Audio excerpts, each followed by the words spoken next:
I'd like to call on Senator John Dolan now to move his amendment, if you go to amendment number 1. I think that simply requires me to state that I'm moving the amendment. Indeed. Can I get it formally seconded? I formally second it. Okay, you have 8 minutes. Senator. And Gormagus, Laska and I'm very happy that the amendments are not being contested and they're understood in the context and the spirit in which they were given. A couple of points from listening from the Minister across the various senators that spoke. Let's talk about obstacles. Not just obstacles, they're dangers, they're real dangers. That point has just been made by Senator Mora there. It is right that this is the department and this is the Minister that's here. And I know the point was made about the reference to the Convention. Reference to the Convention is fine, but the Convention is for every department. And we will be needing and hoping that there's work in this House that brings the whole slew of ministers in around the things that relate to them, and particularly get them to think about the things that cut across departments. And there was mention of transport here as well. And that's the way to move things on. Let me say again, people don't live in the Department of Transport, the Department of Housing, the Department of Education. They live in a local authority area. And it is so precious to them because it's through that and the space they live in, insofar as they can get around it, that they have an opportunity to live life and access education, housing, health. They're all mediated through the spatial area that they live in, and to whatever extent that they can participate in that. Senator Riley talked about a particular man. I think I might know him, but if I don't, I know a half dozen like him in Fingal. There are 1,200 young people in nursing homes, people under 65, and he couldn't have set that scenario out more eloquently than anybody else, what James Riley did there tonight. So there are huge. Just to say things by other entities, in March last year, the Gardaí in Dublin commenced a thing called Operation Enable. They went out, I won't delay on it, they went out and they started looking specifically at people parking in parking bays and who shouldn't. And that has been developed. They found a number of people fraudulently using the cards, various other things going on, and they have, I think, done that now in Cork. So there's other agencies. If local authorities are making the spaces available, it is the Gardaí, and Senator Mark made the point as well about enforcement. So these are important things. Senator Mark Daly also talked about how this House became accessible. I was here the night that the then Taoiseach, Albert Reynolds, announced his 11 people for the appointed to the Seanad. And one of them was a man in a wheelchair from Cork, Brian Crowley, and a man from close to me at home who worked in one of the papers at the time came up. She said, he knew I was in the wheelchair. She said, "Who's this fella?" I actually didn't know him. But we were here with the chairman of the Irish Wheelchair Association, now, God rest him, Frank Mulcahy from Cork, a wheelchair user. We had to lift him up the steps to get in, down around the corridors, down steps, up steps. They've been removed now. That is how it was. That is how it was. And I have to say, people wrongly parking in spaces, maybe someone can help me with this, but they're always only going in for 2 minutes. They're never going in for 1 minute or 3 minutes. I was only going in for 2 minutes.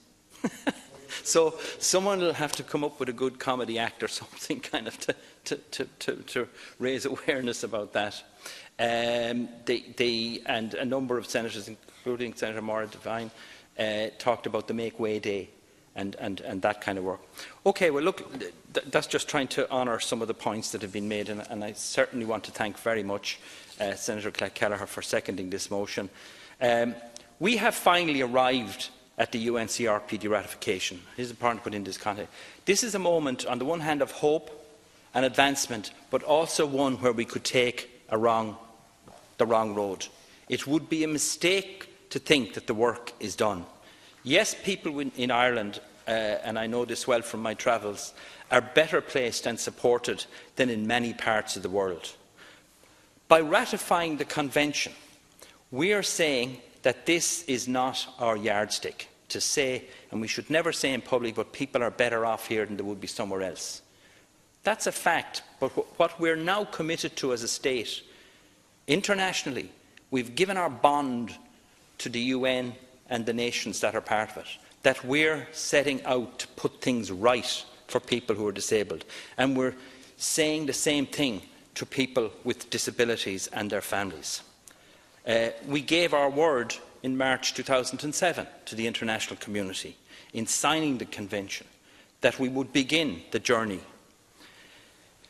The progressive implementation journey begins when in the next few weeks, this is brilliant, Ireland deposits the documentation for ratification with the UN. We're beginning the work, sleeves rolled up, every department, all of us, civil society and whatever, getting stuck into it. So that's our word to the international community and to our own people with disabilities, that we're getting on with the job. And I want to talk for a minute about the currency of keeping your word. It's a debased currency if you don't keep it. As a small democratic state, our word is a critical element of our domestic and international credibility.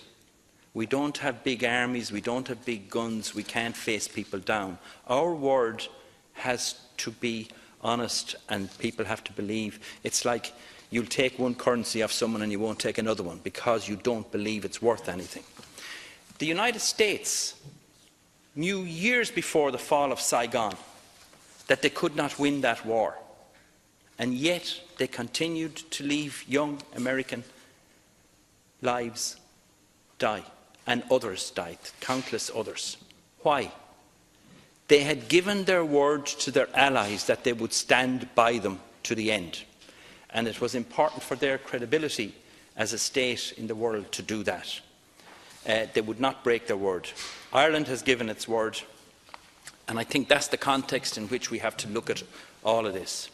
The motion I welcome the work that Senator Martin Conway has put into it, and I welcome them using their private members' time to focus on disability inclusion.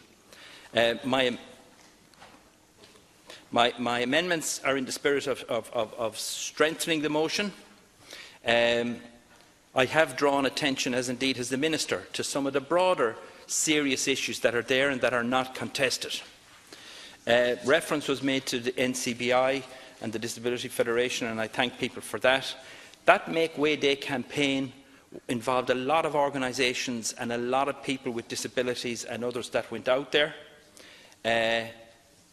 So the action that this motion calls on from the Minister would give further support to these initiatives that are at one level involving people with disabilities with a range of impairments. Awareness raising and attitude changing, I don't regard as not important. They are important, along with two other elements, to give a sort of a trio. Legislation that needs to be put in place and legislation that's in place not enacted, and funding, both funding that's in the base, things can and should be done differently. Finally, let me say there is a need for awareness raising with the public and with businesses. Equally, a change of attitude is required across our public services to create an approach of dealing in, not adding on. Deal people with disabilities into every part of the work of a department. I know, Cathaoirleach, the time is passing on, and I will leave it at that. And I'm very thankful to the Minister for being here again. And I think once we do this in the context of implementation and get a number of different departments over time to come in and deal with the various issues that they have. Thank you.